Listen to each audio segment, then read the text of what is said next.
Fala galera, vamos começar nossas videoaulas. Vamos iniciar o estudo da ótica geométrica. Hoje na aula 1, vamos iniciar a parte de introdução ao ensino ao estudo da ótica. Gente, nessa parte inicial iremos trabalhar aqueles conceitos iniciais da ótica, como fontes de luz, meio de propagação da luz. Importantes, são conceitos importantes dentro da ótica que você vai precisar durante todo esse curso de ótica. Tudo bem? Me acompanhe então. Pessoal, quando a gente fala em ótica, a gente tem que lembrar que a ótica é a parte da física que estuda os fenômenos relacionados à luz, né? E quando a gente fala em luz, a gente fala em quê? Em visão, né? Determinação das cores. Então são vários fenômenos que abordam esse conceito de luz. Agora, quando a gente fala em luz, você me pergunta, Fabrício, como é que se dá a formação da visão, né? Como é que você consegue ver um objeto? É importante que você lembre que para você ver um objeto, você tem que receber a luz que vem do objeto, tá? Então a luz é sempre do objeto para quem vê, para o observador. E essa luz vai entrar no nosso olho. Lembrando um pouquinho da estrutura do olho, vamos lembrar? Acompanha comigo. Nós temos essa parte aqui branca do olho, que é a esclerótica, correto? E aí você tem essa parte, né, que é a parte colorida, né, que é a nossa íris, que é uma espécie de impressão digital, cada um tem a sua íris. E no centro da íris temos esse diafragma, né, essa abertura central que tem a função, juntamente com a íris, de controlar a passagem, a entrada de luz no seu olho, que é a nossa o quê? Pupila. Pessoal, só lembrando que a luz ao atravessar, ao chegar aqui no teu olho, ela vai passar por vários elementos do seu olho. Então, inicialmente você tem o quê? Acompanha comigo aqui. A córnea, né? Então, atravessa a córnea, vai atravessar a nossa lente natural, que é uma lente convergente, que é o nosso cristalino. Juntamente a córnea e o cristalino formam um sistema convergente que converge a imagem para o fundo do seu olho, aqui atrás, galera. É aqui que a imagem, na verdade, é projetada e que ela é formada. Lembra comigo que lá atrás nós temos células especiais, que são células fotossensíveis. Quem são? Os cones e os bastonetes. Então é ali que a imagem, na verdade, acaba sendo, né, produzida, formada, e através do nervo óptico, esse impulso aqui, envia esse sinal, essa imagem para o seu cérebro. Então o processo da visão, ela ocorre dessa maneira. A luz, ela atravessa essas várias estruturas do olho, córnea, tem humor vítreo, tem humor aqui aquoso, né, nessa parte aqui. Então você tem também o teu cristalino, e a imagem, ela é projetada lá no fundo do seu olho, na sua retina, onde você tem células especiais que são os côneas e os bastonetes. Pessoal, você deve ter reparado que muitas vezes você bate uma foto e quando você revela, né, olha ali a foto, você observa que o olho fica vermelho. Esse vermelho do olho acontece porque o que está aparecendo ali é justamente a sua retina, né? A sua retina é uma região muito vascularizada, o que dá essa imagem avermelhada. Também lembra comigo que a pupila, juntamente com a íris, eles podem alterar essa abertura, esse diafragma, correto? Qual a função disso? Controlar a entrada de luz. Pouca luz dificulta a sua visibilidade, você não vai ver se estiver no ambiente escuro, a gente precisa receber essa luz.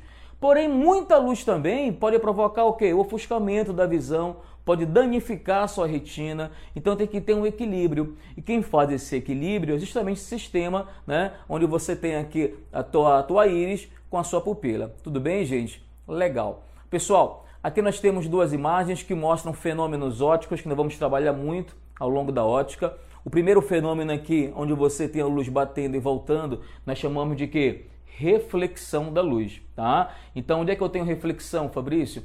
Por você ver um objeto, você está vendo, por exemplo, aqui essa tela, você está vendo seu professor ao lado, você está lendo a sua apostila aí, é porque a luz está sofrendo o quê? Reflexão, tudo bem? Nos espelhos também são exemplos clássicos de reflexão.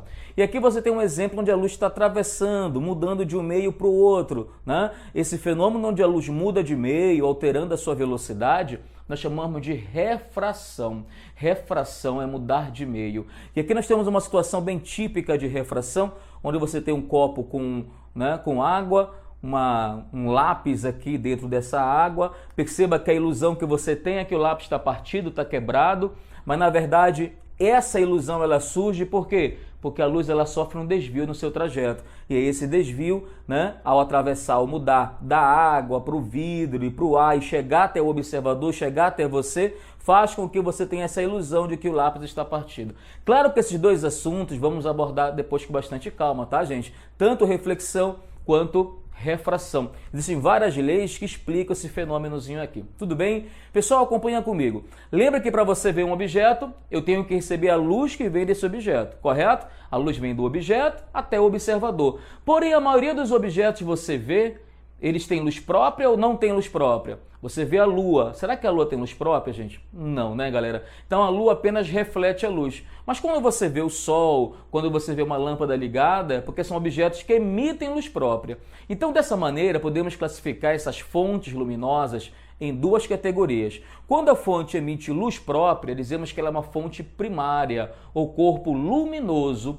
Se ela apenas reflete a luz, mas não tem luz própria, é uma fonte o quê? Secundária, ou um corpo iluminado. Deixa eu ver se você entendeu. Acompanha comigo então. Vamos lá. Imagina um observador aqui olhando uma rosa.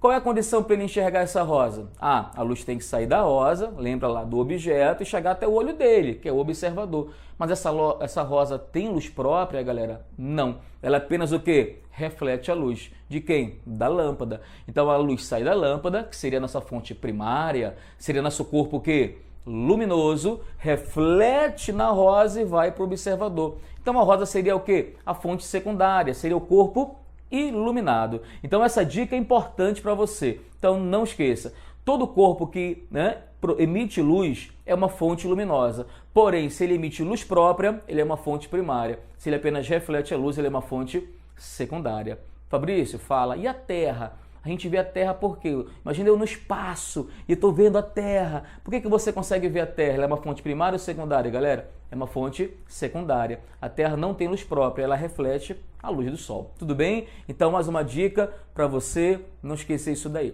Quando você tem aqui em questão de feixes luminosos, a gente representa o caminho da luz por um raio, né? Um raio de luz. E quando você tem mais de um raio, dizemos que você tem um feixe de luz. O que acontece? Esse feixe ele pode ser classificado em 3 níveis, em 3 categorias. Quando a luz ela abre, perceba a primeira figura, dizemos que é um feixe divergente. É só você lembrar, quem diverge briga, quem briga se afasta. Quando ela concentra num ponto, dizemos que é um feixe o quê? Convergente. E quando os raios são paralelos, o nome já te fala, é um feixe paralelo, um feixe cilíndrico. Tudo bem, pessoal? Então, dessa maneira, a gente pode classificar os feixes de luz.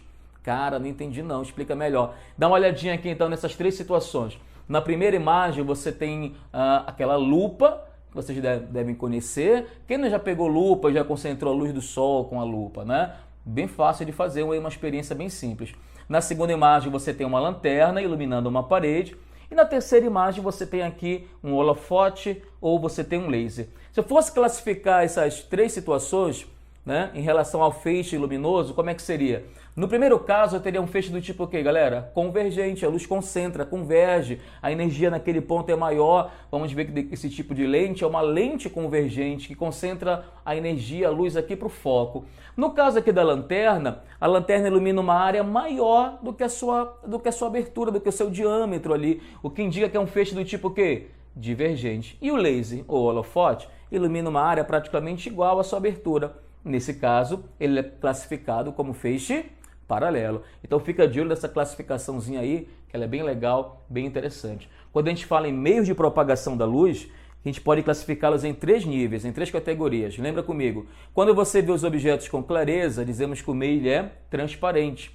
Ou seja, a luz se propaga com regularidade, né? Então você vê com nitidez o objeto, meio transparente. O ar limpo, água em pequenas camadas, o vidro comum. Agora, quando você vê os objetos com dificuldade, né? Você não consegue ver detalhes, você vê o contorno, mas não vê detalhes, dizemos que o meio é translúcido. Exemplo, papel manteiga, né? O box do banheiro, onde você não consegue ver detalhes, aquele vidro leitoso, né? Então dizemos que ele é um meio translúcido. Agora, se a luz não passa, se a luz é bloqueada, né? Se o meio impede a passagem da luz, Esse meio é classificado como meio o quê, pessoal? Como meio opaco. Então, vamos ver se você entendeu. Meio transparente, a luz passa com regularidade, eu vejo com nitidez. Meio translúcido, a luz passa com dificuldade, eu não vejo com nitidez. E o meio opaco, a luz não passa, então eu não vejo o outro lado. Tudo bem? Então, são 3 classificações em relação ao meio aí. Gente, lembra que a luz é uma onda eletromagnética, depois pega lá o vídeo de introdução a ondas, né? Você também tem aí no nosso canal. E aí o que acontece, gente? A luz é uma onda eletromagnética que tem uma velocidade altíssima, né?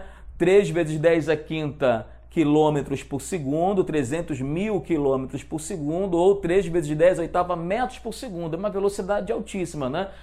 O que acontece? Estou falando isso porque eu vou falar agora de uma unidade de medida que tem a ver com a velocidade da luz. Quando a gente fala em medir, por exemplo, o comprimento de uma sala, né, de um quarto, qual seria a unidade que você iria utilizar para medir o tamanho do seu quarto aí, da sua casa? Metro seria uma unidade mais apropriada. Mas imagina você medindo a distância entre Rio e São Paulo. Você vai usar o metro? Por que não? Vai dar muito metro, né, gente? Vai dar um número muito grande. E aí você usa o quê? Quilômetro. Maravilha. Agora imagina você medindo a distância entre planetas, entre estrelas, entre galáxias. Que unidade você usaria? Você usaria o quilômetro? Não, cara, vai dar muito quilômetro. Qual seria a unidade mais prática aí? E aí entra essa unidade que é o ano-luz. O que é ano-luz, Fabrício? É a unidade de medida de distâncias astronômicas, né? É a distância que a luz percorre no vácuo durante um ano. Gente, muito cuidado. Apesar do termo, do nome aqui, ó, ser ano-luz, e aí você pode ser induzido ao erro e pensar que mede tempo, porque você está vendo ano aqui na frente, essa unidade não é de tempo.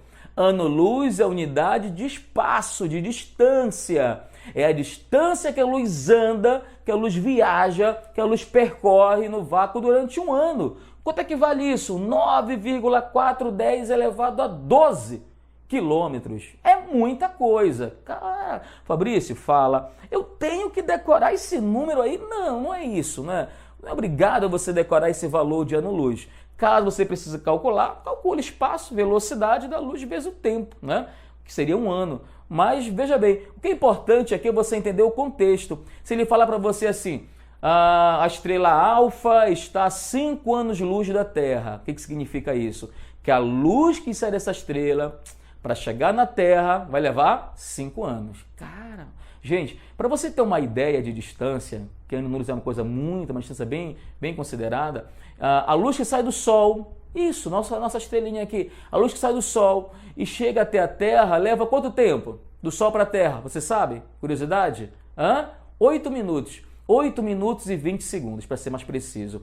Então, o que acontece? A luz sai do Sol, percorre esse espaço todo aqui, né, entre o Sol e a Terra, né, e aí chega aqui depois de 8 minutos e 20 segundos. Isso significa o quê? Vamos supor que o Sol, de repente, apagou o Sol.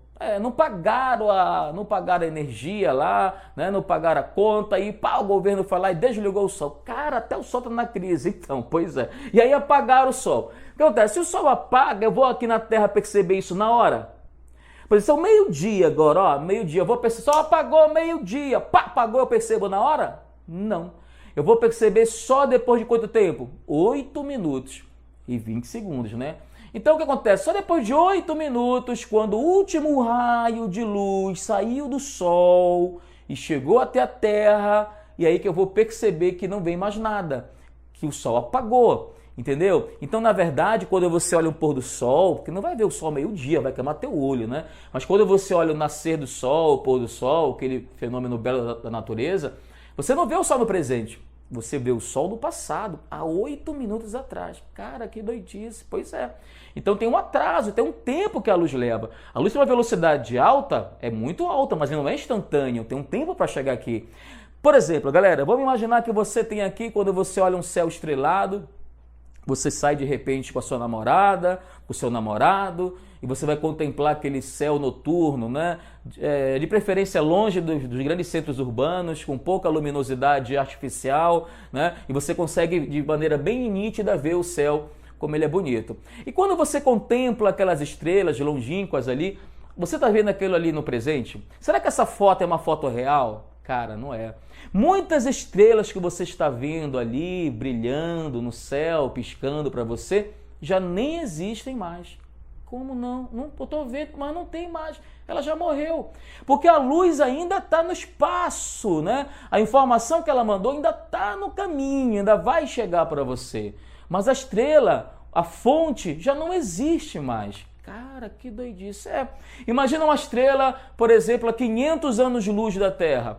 Se ela morresse agora, pá, durante 500 anos a gente iria olhar para o céu, para as estrelas e ia ver aquela estrela brilhando lá, por mais que ela não esteja mais lá. É só a luz que está no caminho se propagando. Tudo bem? Beleza, galera? Então não esquece, ano-luz de distância que a luz percorre em um ano. Alguns princípios rápidos aqui da ótica, bem simples. Princípio da dependência dos raios. Quando dois raios se cruzam, cada um segue o seu caminho. O trajeto, a trajetória, o caminho de um raio de luz independe do outro, tudo bem? Um outro princípio importante da reversibilidade. Imagina você olhando aqui um retrovisor, você vê o motorista, da mesma maneira o motorista está te vendo, quer dizer, eu estou mudando o sentido da luz, mas o caminho da luz é o mesmo, né? Ou seja, se a luz sai de A para B, se eu inverter o caminho, se for de B para A, melhor, inverter o sentido, se for de B para A, o caminho não muda. O caminho é o mesmo. O caminho da luz independe do sentido, a trajetória independe do sentido. Tudo bem, pessoal? Importante esse princípio. Um outro aqui é o princípio da propagação retilínea. Esse aqui é super interessante. Quem fala pra gente que em meios homogêneos e transparentes a luz se propaga em linha reta. Professor, quer dizer que a luz vai sempre em linha reta? Eu não falei isso. Se a luz mudar de velocidade, se ela mudar de meio, né? Se ela passar por uma fenda muito estreita, ela pode sofrer difração, ela pode mudar a direção dela, tá? Se ela passar por uma massa muito grande, como um buraco negro, uma estrela, ela também pode desviar, ela vai mudar a direção. Porém, se não tiver nada disso, né? Se o meio for homogêneo, for transparente, a luz vai em linha reta. Tudo bem, pessoal? Então, aqui você tem uma aplicação legal que é a formação de sombra e penumbra. O que vem a ser sombra e penumbra? É justamente consequências do fato da luz propagar em linha reta. Então, ao invés da luz fazer uma curva em torno da mão da pessoa, como ela vai na reta, então ela gera uma região de sombra e também gera uma região de penumbra. Para ficar claro isso, vamos ver a diferença aqui, acompanha comigo, ó. Quando é que eu teria a sombra? Imagina que eu tenho uma fonte pontiforme. O que é isso, fonte pontiforme? É um ponto de luz, um ponto emitindo luz. E aí esse ponto está iluminando uma tela, uma parede, né? Vou colocar um objeto aqui entre a fonte e a tela, um objeto opaco. Lembra do opaco? A luz não passa, né? O que acontece? Repara que há uma região que não vai receber luz. A luz não vai chegar aqui, ó, uou, fazer uma curva. Ah, não, ela vai na reta, sim. Então, como ela vai na reta, essa região que não recebe luz, como é que a gente chama, pessoal? É a sombra. Ah, legal, entendi. Agora, vamos trocar essa fonte pontiforme por uma fonte maior? Ó, agora eu tenho mais de um ponto emitindo luz, então a gente chama de fonte o quê, pessoal? Fonte extensa, beleza? O que vai acontecer agora? Vamos colocar o objeto aqui, ó. Cara, agora vamos fazer o seguinte, como tem muitos pontos aqui, vou pegar um aqui em cima, ó. Esse ponto, ele ilumina o quê? Daqui para cima, daqui para baixo, ó. Vamos pegar um outro ponto aqui embaixo agora? Caraca, olha aí, Fabrício, dá uma olhada, ó. Daqui, ó, e pega desse ponto para baixo. Vocês estão percebendo que essa região aqui é nítido, ninguém iluminou. Nem o A, nem o B, nem um ponto. Então essa região que não recebe luz, como é que a gente chama? Ah, essa é a sombra. Show. Agora essa região aqui, ó, recebe luz desse ponto aqui, ó, mas não recebe desse. A mesma coisa aqui, ó, essa região, esse ponto B vai iluminar, só que o A não chega aqui. Então essas regiões que recebem a luz parcialmente, como é que a gente chama, galera? A penumbra. Perceberam? Quando é que eu tenho a formação de penumbra? Quando é que além da sombra você tem a penumbra? Perceberam? Quando a minha fonte é uma fonte o quê, pessoal? É uma fonte extensa. Então quando a fonte for extensa, a gente tem a formação tanto de sombra quanto de penumbra. Será que você entendeu? Não sei não. Dá uma olhadinha aqui, ó. Vamos lá. Bora imaginar eu eliminando aqui esses dois objetos. No primeiro, só tenho sombra. No segundo apareceu sombra, ó, e olha aqui, penumbra. Ah, legal. Ou seja, a primeira fonte que está iluminando aqui é uma fonte pontiforme e a segunda que eu usei foi uma fonte o quê? Extensa. Show, entendi. Por exemplo, o Sol. O Sol para a gente aqui na Terra, né, a gente está relativamente perto do Sol, é uma fonte o quê? Pontual ou extensa? É uma fonte extensa. Então, como é uma fonte extensa, quando a Lua, pá, fica entre a Terra e o Sol, ocorre um fenômeno chamado eclipse. O que vai acontecer? Você vai ter a projeção da sombra da Lua sobre a Terra. Mas não somente sombra, também eu vou ter penumbra. Por que aparece sombra e penumbra no eclipse solar? Porque o Sol é uma fonte extensa. Tudo bem? Daqui a pouco a gente vai falar um pouquinho mais de eclipse solar. Câmera escura é uma outra aplicação da propagação retilínea. Olha só, imagina que eu tenho um objeto, aqui eu tenho uma câmera escura de orifício. Você deve estar perguntando o que é uma câmera escura de orifício. Pessoal, não é nada mais do que uma caixa com um buraquinho na frente. Pronto, tudo bem? Câmera escura é o princípio da máquina fotográfica, princípio da visão do nosso globo ocular. Então o que vai acontecer? A luz parte aqui do objeto, correto? E vai projetar aqui atrás uma imagem. Agora não esquece que a luz vai na reta. Consequentemente, a imagem que aparece aqui atrás, olha, caraca, olha aí. Como é que é essa imagem, pessoal? Ela sofre uma inversão. Detalhe que a inversão é tanto vertical, que vocês estão vendo aqui, mas também na horizontal. O que está na direita projeta na esquerda, o que está na esquerda projeta na direita. Daqui a pouco, na lista de exercício que você vai baixar no seu computador aí, que nós vamos fazer daqui a pouco, já na outra videoaula, nós temos questões que envolvem câmera escura. Tá bom? Vamos resolver essas questões. Então não esqueça que eu estou te falando. Você vai daqui a pouco precisar, na aula 1 aí de ótica, na parte de resolução das questões. Então a inversão é vertical e horizontal. Tudo bem? Olha só as aplicações aqui, como eu lhe falei, né? A câmera escura, você tem a aplicação da máquina fotográfica, do olho humano, o princípio é o mesmo, a imagem ela é projetada ali atrás e ela sofre uma inversão. Podemos montar até uma equaçãozinha, né? Uma equação de proporção, quer ver? Imagina que eu tenho um objeto, e aí a luz parte desse objeto e projeta ali atrás uma imagem, tudo bem? Eu vou dizer que a altura do objeto é O, a altura da imagem é I, do objeto para o orifício da câmera, vou ter uma distância que nós vamos chamar de P, pode ser? Tranquilo? E o comprimento da caixa, tudo bem aqui, gente? Daqui para cá, vamos chamar de P'. Pessoal, como você tem esses dois ângulos aqui iguais, né? São opostos pelo vértice, podemos dizer que eu tenho triângulos semelhantes. O que a gente pode escrever? Vamos lá, me ajuda aqui. Eu posso dizer que a altura do objeto está para quem? Para a altura da imagem. Assim como quem, galera? P está para quem? P'. Então, uma relação que a gente pode montar. O está para I, assim como P está para P'. Professor fala, eu peguei um livro, estava diferente, estava O está para P, assim como I está para P'. Criatura, é a mesma coisa, tá legal? Ele só mudou, não tem problema, é manter a proporção. Se O está para P, olha, passo o P para cá, ó, também posso dizer que I está para P'. Tudo bem? É só você fazer uma relação de semelhança. Dentro desse conceito ainda de semelhança de triângulos, de propagação retilínea da luz, tem várias questões, inclusive na apostila que vocês vão resolver daqui a pouco comigo, na próxima aula, você tem aqui, ó, eu quero determinar, por exemplo, a altura desse monumento, né, desse obelisco aí. Cara, como é que eu vou achar essa altura? Será que eu vou ter que subir aí numa escada? Meu Deus, não, relaxa. Você vai pegar, você vai colocar aqui ao lado uma vara, um comprimento que você conhece, e você vai aproveitar a propriedade da propagação retilínea da luz. Como são dois pontos bem próximos, podemos dizer que os raios incidem paralelos, tá? Então, essas sombras que são projetadas mantêm uma proporção com a altura. Olha só que legal isso, tá? Então, a gente pode fazer que a altura maior, né, do monumento Hzão, por exemplo, está para a altura do menor, Hzinho, ó, Hzão está para Hzinho, assim como a sombra projetada do maior, Lzão, está para a sombra do menor, que é o Lzinho. Beleza, pessoal? Então você vai fazer o seguinte agora, você vai baixar sua apostila de exercício e você vai entrar aí na aula 1, a mesma aula aqui, só que de resolução. Vamos daqui a pouco resolver várias questões para você fixar bem esse conteúdo. Valeu? Até a próxima. Um abraço.